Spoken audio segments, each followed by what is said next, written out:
The new mayor of New York City, Eric Adams, was just sworn in last month, and he came in guns blazing. Right out of the gate, he instituted Vegan Fridays for all public schools in the city. I don't know about you, but I didn't realize the mayor had this kind of power. He could just turn around and go, from this day forward, 1 million kids will eat this diet. That's mad power to have. No nutrition training or anything. Leaving aside whether you agree with the specific diet he chose or not, what if he decided it was cotton candy day? Or fish heads wrapped in bacon day? Actually, I should run for mayor. That sounds really fun. So, unsurprisingly, there was a ton of controversy and a media storm. And it was a ballsy move, no question about that. But in the end, was it a hit or a flop? Kind of depends how you look at it. Something like this, very sensitive topic, you're talking about kids' meals and you're throwing in veganism, the V word scares people. I think you have to nail two things. Number one, the messaging needs to be crystal clear. And number two, the execution needs to be really solid. If either of those things fail, you get a ton of resistance and pushback. In this case, I think there are problems with both. Vegan Fridays is a pretty clear name. It's obvious what it is, but the messaging around it was all over the place. The main theme was about health, healthy meals, healthier kids, but veganism is mainly about animal rights. So it's a little confusing. In fact, in previous videos, when we refer to vegan diets, we had vegans contact us or comment below and correct us that veganism is not a diet, that it's a lifestyle or a philosophy. So if it's about ethics, if it's about minimizing harm to animals, that's a worthwhile principle to teach children. Just make that clear. If it's about health, well, a healthy meal can be vegan or not, and a vegan meal can be healthy or not, depending how it's put together. Some people refer to whole food plant-based to make that distinction. Others talk about plant-rich diets, or plant-predominant diets, or plant-centered diets. If it's about both health and ethics, a little more complicated to convey that in an initiative like that, but at least make it clear, which I don't think it was. And speaking of vegan meals that may or may not be healthy, that brings us to the second aspect, which is execution. People were sharing pictures of the meals on social media, as expected. Many were unappealing and included kind of junky vegan foods like potato chips and frozen items. For something like this, you gotta nail those meals, especially in the beginning when you know people's eyes are going to be on what these new meals look like and taste like. I get it. It's probably a logistical nightmare to have all these meals made fresh. But this just added to the general confusion. Calling it vegan, but then only talking about the health angle, and then the meals aren't particularly healthy looking in the first place. The whole thing was kind of messy from the messaging standpoint. Calling it vegan also led to the biggest distraction of this whole operation, which was the incessant focus on what the mayor eats. Endless articles about his diet. Does he eat fish or not? Investigations, people spotting him all over the city. Some even called it Fishgate. Talk about an overreaction. Could have avoided all the circus by having a message that's congruent. Just say that you're mostly plant-based. Don't say you're vegan if you're not vegan. Or say that you went a number of years without eating any animal products, but recently you occasionally eat fish, but mostly plants. If that's the truth, just say it and diffuse all the speculation.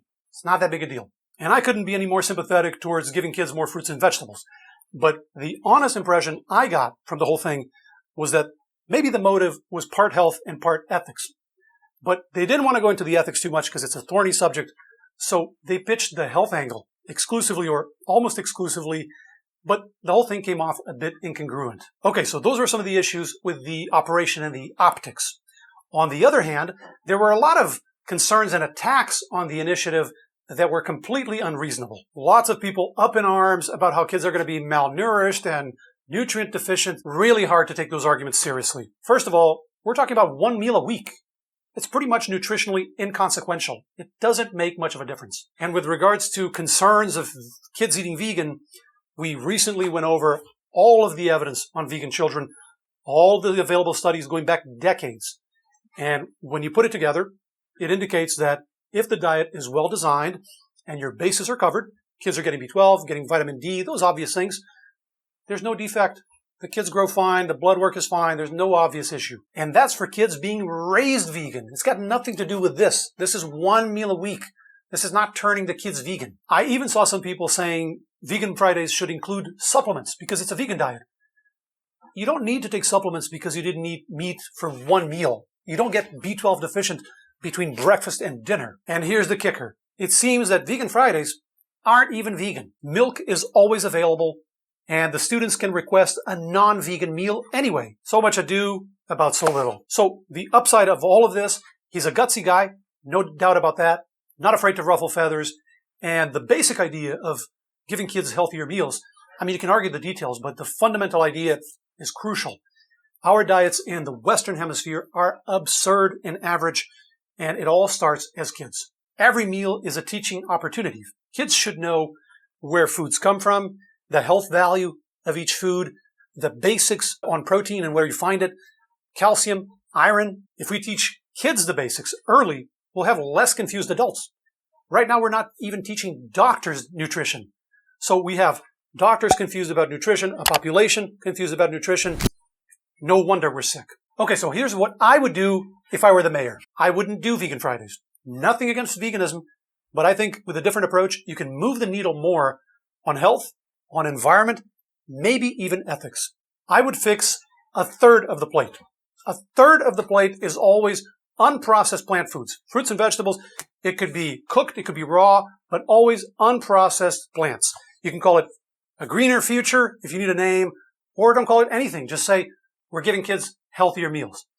Everybody gets behind that, and we start by replacing the worst stuff on the plate. The hot dogs, the frozen pizza, the bagged potato chips. Replace it with bean tacos, some mixed veggies, carrots with a hummus dip, or you let the kids choose, but always pretty healthy choices. No processed red meats, no packaged junk food, and nothing with a ton of added sugar or salt. All pretty reasonable choices. Now, some people are going, oh, it's the moderation thing. Everything in moderation, including disease in moderation. Not necessarily. You're not limited in how far you go. There's no ceiling. In fact, this approach scales up more naturally. The first year, you fix the first third of the plate. You figure out the kinks. You tweak things. Now, second year, we're going to go further. And you fix another third of the plate. And it's not once a week. It's not a special day. It's every day. Healthy food, that's what we serve in school. By the end of your first term as mayor, 4 years? You've cleaned up the whole plate. You've revolutionized the health of an entire generation in your city, and they're going to carry it forward, that habit of eating healthy, because they built it early during their formative years. We teach kids what a healthy meal looks like. No labels needed. That's their home base. From there, those that want to go all the way and be vegan can do that. And because they have that foundation of a healthy diet, they're much more likely to have a healthy vegan diet instead of a junky vegan diet. And those that don't want to be vegan, people who say, I would never be vegan no matter what, they don't have to.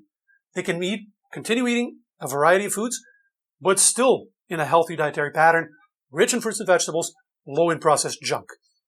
Everybody wins. Good for health, good for the environment, even ethics, because you're shifting the entire population over instead of 10% of people going all the way and everybody else being at the polar opposite. So that's my proposal. Obviously, easier said than done. All I got to do is sit here and talk, and he has to actually go out and do it. So let's hope they figure out the kinks, and the end result of the initiative is healthier meals and healthier kids. That's what we all want, right? What do you think? Do you think Vegan Fridays is a good idea, or do you think it misses the mark? Let me know below. I do try to read through the comments when I have the time. So stay in touch. See you on the next one. I'm Gilles, and I approve this message.